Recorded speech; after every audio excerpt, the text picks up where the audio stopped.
ये किसी और बात के काबिल ही नहीं है, सिर्फ ध्यान भटकाना है जनता का। पंडित नेहरू जी ने तो वंदे मातरम को छांट दिया था, काट दिया था, उसके बाद देश को बांट दिया था।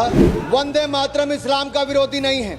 क्या इस्लाम को मानने वाले जब नमाज पढ़ते हैं तो इस देश की धरती पर, इस देश की पाक जमीन पर सिर नहीं टेकते?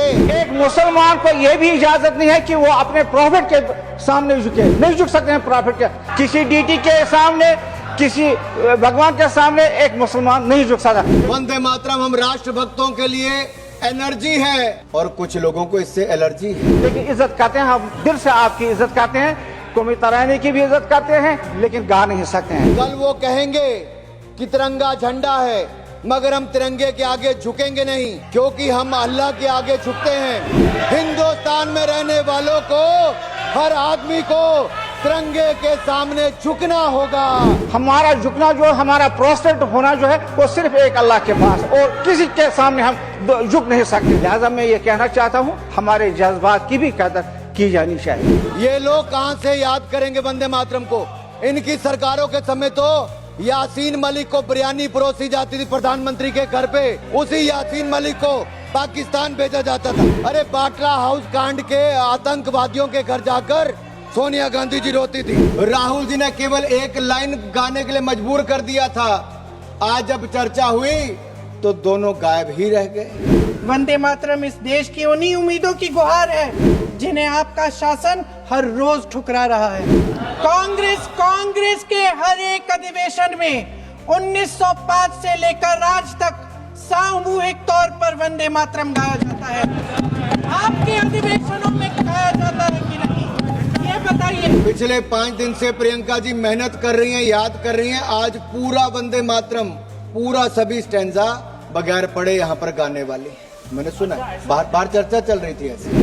वंदे मातरम के जो हिस्से जो पंडित जवाहरलाल नेहरू जी के कहने से काटे गए थे, उन हिस्सों के बड़े किस्से राहुल जी होते तो जरूर सुनाते उनको। मैं उनको एक छोटी सलाह देना चाहती हूँ कि नेहरू जी से जितनी भी शिकायतें हैं, जितनी भी गलतियां उन्होंने की आपके जहन में, हम एक समय निर्धारित करते हैं। जैसे हमने 10 घंटे आज वंदे मातरम पर हमने बहस किया है ना, उस तरह से हम अध्यक्ष महोदय जी से पूछेंगे, एक समय निर्धारित करेंगे, 10 घंटे, 20 घंटे, 40 घंटे, जितने घंटों में आपकी ये शिकायत पूरी हो जाए, माननीय सदस्य आप शांत हो जाए और हम बहस कर लेंगे। देश सुन लेगा क्या क्या शिकायतें हैं, किसने क्या किया, इंदिरा जी ने क्या किया, राजीव जी ने क्या किया, परिवारवाद क्या होता है, नेहरू जी ने कौन सी गलतियां की, सुना लीजिए, फिर खत्म।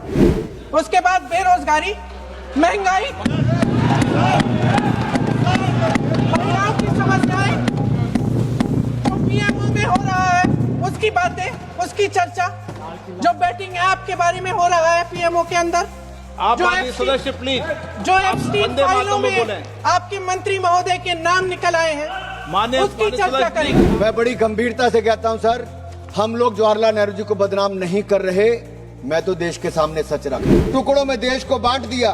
उस समय जिन्ना को खुश करने का काम किया, आज जिन्ना के मुन्ना को खुश करने का काम कर रहे हैं। इसलिए बांटो और राज करो की नीति तो अंग्रेजों की थी, लेकिन इनकी नीति काटो, छांटो, विवाद खड़ा करो और फिर जड़ से ही खत्म कर दो।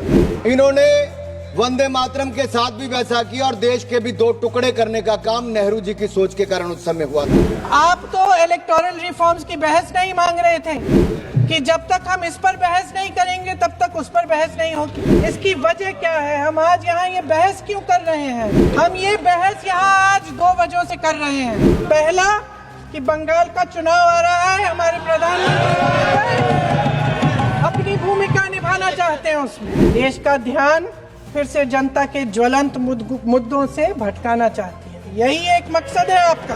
सच्चाई ये है अध्यक्ष महोदय कि आज मोदी जी वह प्रधानमंत्री नहीं रहे जो एक समय में थे।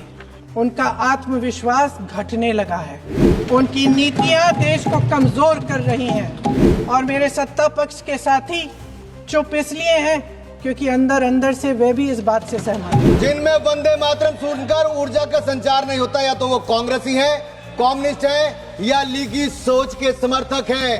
कांग्रेस का समर्थक मुस्लिम लीग कर रही है, इंडियन मुस्लिम लीग कर रही कि नहीं कर रही है, और उसके समर्थन के बिना राहुल जी और प्रियंका जी शायद सुनकर भी नहीं आ पाते, इसलिए उनका समर्थन लेने की जरूरत पड़ रही है। अंग्रेजों को वंदे मातरम से दिक्कत थी, जिन्ना को वंदे मातरम से दिक्कत थी, जिन्ना के मुन्ना को भी वंदे मातरम से दिक्कत है। एक समय वो था जब शताब्दी वर्ष वंदे मातरम का था, उस समय आपातकाल लगाकर देश को अंधकार में डुबाने का काम और देश के संविधान को तार तार करने का काम उस समय की प्रधानमंत्री इंदिरा गांधी जी ने किया था। कि जब इसकी चर्चा शुरू हुई, माननीय प्रधानमंत्री जी सदन में थे, तब भी जिस परिवार को दशकों तक इस देश में नेतृत्व करने का मौका मिला, उसके 2 सदस्य सदन में ही उपस्थित नहीं थे। इस्लाम और वंदे मातरम, रियाजुल करीम ने लिखा कि साजिश के तहत वंदे मातरम का विरोध शुरू करवाया गया ताकि मुसलमानों को स्वतंत्रता संग्राम के आंदोलन से धीरे धीरे हटा दिया जाए। रियाजुल करीम ने लिखा कि वंदे मातरम वह गीत है जो गीत गूंगों को जबान दे दे, जो कमजोर दिल के थे उनको साहस दे दे, जो सन्यासी विद्रोही हो या भारत का स्वतंत्रता संग्राम या फिर देश के लिए सीमाओं पर लड़ने वाले जवान हो, वंदे मातरम के उद्घोष से ऐसा जोश पैदा होता हो कि मुर्दों में भी जान फूंक दे, मुर्दों में भी जान फूंक दे। बढ़ते कदम रुक जाते हैं, सर तन जाते हैं गरूर से, कान में पहुंची जहां झंकार वंदे मातरम वंदे मातरम। जिन लोगों ने वंदे मातरम के विरोध के बहाने मुसलमानों को स्वतंत्रता आंदोलन से अलग करने का प्रयास किया, आज वो देश के विकास में और विकसित भारत के इस सोच के साथ भी उनको जोड़ने के लिए या उनसे अलग हटने का प्रयास कर रहे हैं।